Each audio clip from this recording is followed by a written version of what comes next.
오늘 함께 살펴보실 말씀은 욥기 30장 16절에서 31절 말씀입니다. 구약성경 욥기 30장 16절로 31절, 제가 가지고 있는 구약성경 789면에 있습니다. 다 찾으셨으면 함께 읽으시겠습니다. 이제는 내 생명이 내 속에서 녹으니 환난날이 나를 사로잡음이라. 밤이 되면 내 뼈가 쑤시니 나의 아픔이 쉬지 아니하는구나. 그가 큰 능력으로 나의 옷을 떨쳐버리시며 나의 옷깃처럼 나를 휘어잡으시는구나. 하나님이 나를 진흙 가운데 던지셨고 나를 티끌과 재같게 하셨구나. 내가 주께 부르짖으나 주께서 대답하지 아니하시오며 내가 섰사오나 주께서 나를 돌아보지 아니하시나이다. 주께서 돌이켜 내게 잔혹하게 하시고 힘있는 손으로 나를 대적하시나이다. 나를 바람 위에 들어 굴러가게 하시며 무서운 힘으로 나를 던져버리시나이다. 내가 아나이다. 주께서 나를 죽게 하사 모든 생물을 위하여 정한 집으로 돌려보내시리다. 그러나 사람이 넘어질 때 어찌 손을 펴지 아니하며 재앙을 당할 때 어찌 도움을 부르짖지 아니하리까.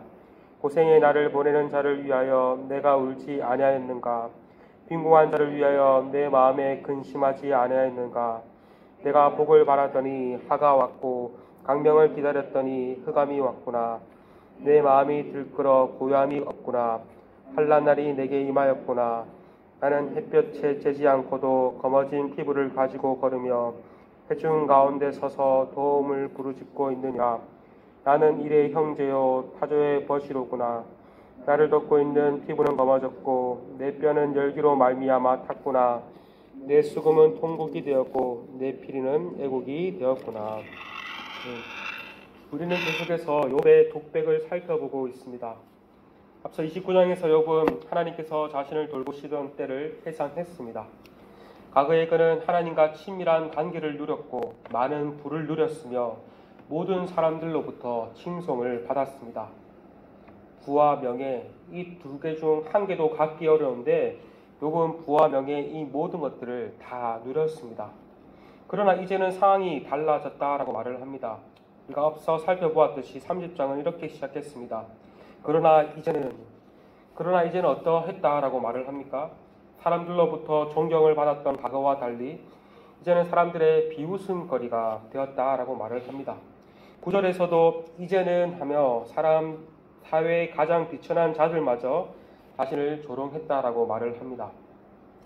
이전에 자신이 잘 나가자 사람들이 칭송하였지만 자신이 어려운 때를 당하자 사람들이 조롱하였던 것입니다. 오늘 본문 16절에서도 이제는이라고 시작합니다. 이제는 내 생명이 내 속에서 녹으니 환난날이 나를 사로잡음이라. 여기서 내 생명을 정확하게 번역하면 내 영혼입니다. 욥은 육신의 고통도 컸지만 영혼이 녹아내리는 것 같았습니다. 이것은 영혼이 더 이상 견딜 수 없을 정도로 고갈된 것을 의미합니다.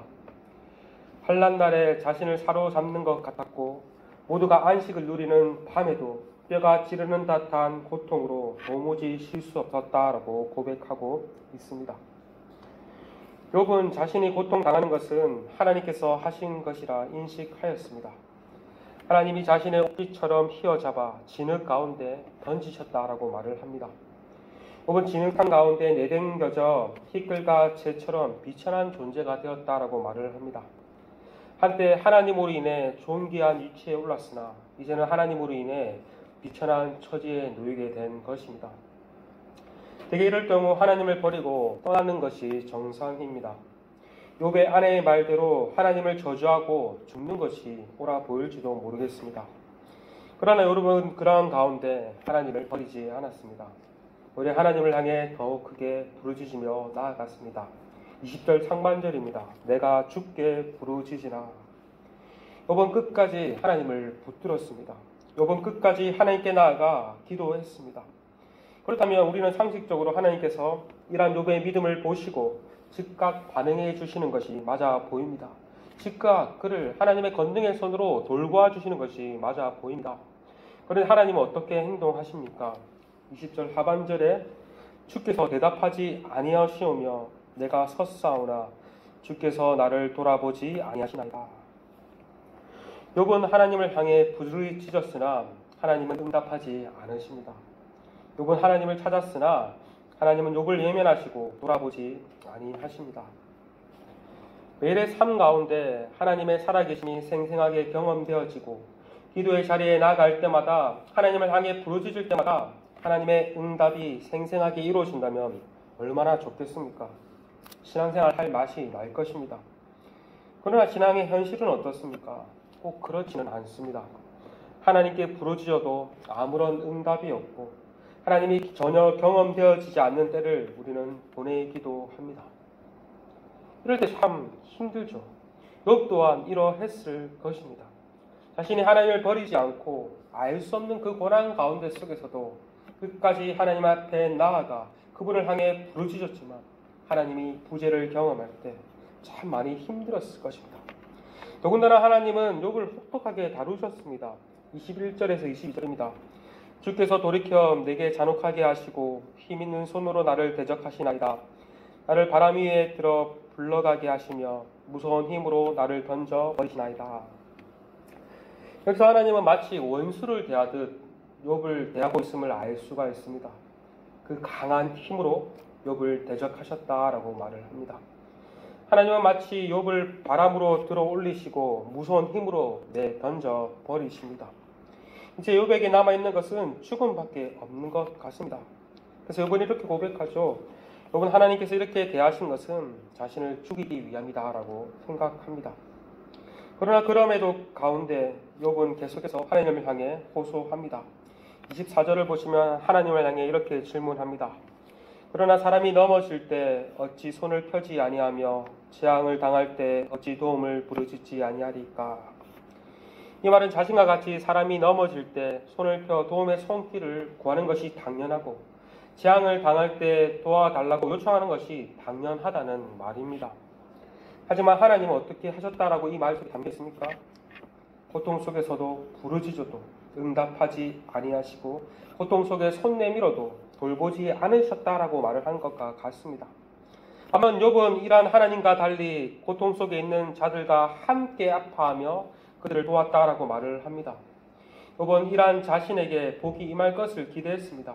그러나 복 대신 하가 임하였고 강명 대신 흑암이 임하였다라고 은근히 하소연합니다. 과거 욥 또한 그의 친구들과 같이 봉의 원리를 기대하고 살았지만 그것이 아니었음을 깨닫게 된 것입니다. 끝으로 욥은 고통을 호소하며 자신 햇볕에 쬐지 않았는데 질병으로 인해 피부가 검어졌다라고 말을 합니다. 이것은 실제로 욥이 그러한 피부병으로 인해서 육신적인 고통을 받은 것을 의미한 동시에 봉의 원리가 자신의 삶 가운데 작동하지 않았음을 고백한 것입니다. 그런 가운데 욥은 사람들 가운데 도움을 요청하였습니다. 사람들을 향해도 부르짖었습니다. 그러나 아무도 욥을 도와주지 않았던 것 같습니다. 욥은 철저하게 소외되었고 강야의 이리와 타조와 같은 신세에 놓였음을 고백합니다. 이처럼 욥은 철저히 무너진 삶을 살고 있었습니다. 그의 육신은 병들었고 사람들로부터 조롱받았고 그로 인해 그의 영혼은 녹아내리는 것 같았으며 그러한 고통 가운데 하나님께 나아갔지만 하나님은 외면하시고 사람들에게 도움을 요청했지만 사람들도 도와주지 않는 철저한 고독의 시간을 보내고 있습니다.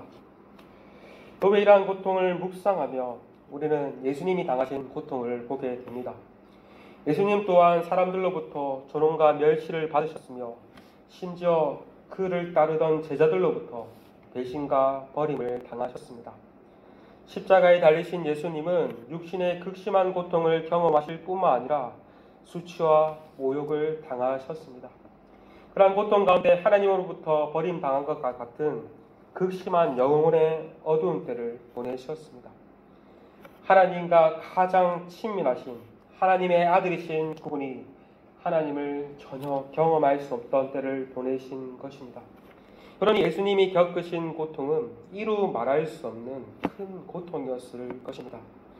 우리는 십자가에서 예수님의 육신의 고통만 크셨다라고 생각하지만 그 육신의 고통 못지않게 영혼의 고통 또한 매우 극심했음을 기억해야 합니다. 예수님은 죄인이 우리가 받아야 할 모든 수치와 고통과 단죄를 친히 감당하셨습니다. 그리하여 우리를 모든 수치로부터 가려주셨고 모든 고통으로부터 우리를 건져주셨으며 하나님께 나아갈 길을 열어주셨습니다. 우리는 욥기를 묵상하며 예수 그리스도께서 당하신 그 고난을 또 볼 수 있어야 합니다. 그 예수님께서 당하셨던 그 고통으로 인해서 또 우리가 나음을 얻었다는 사실로 인해 우리가 어떠한 상황과 환난과 어려움과 역경 가운데 그 예수님으로 인해서 넉넉히 이기며 나아가야 할 것입니다. 바라기는 올 한 해를 보내는 가운데 다사다난했던 올 한 해 가운데 그럼에도 불구하고 우리가 또 이렇게 살 수 있었던 것은 주님의 은혜였음을 기억하고 주님께 감사하며 오늘 하루도 주님 붙잡고 나아가시는 하루가 되시길 간절히 소망합니다. 지금 함께 말씀을 붙잡고 기도하며 나아갔으면 좋겠습니다. 우리도 정말 철저히 소외되고 사람들로부터 하나님으로부터 외면당하고 있던 그런 어두운 때를 지나가고 계신 분이 계십니까? 또한 우리 지체들 가운데 또 말은 하지 않지만 그러한 때를 보내는 지체들이 있을 줄 믿습니다.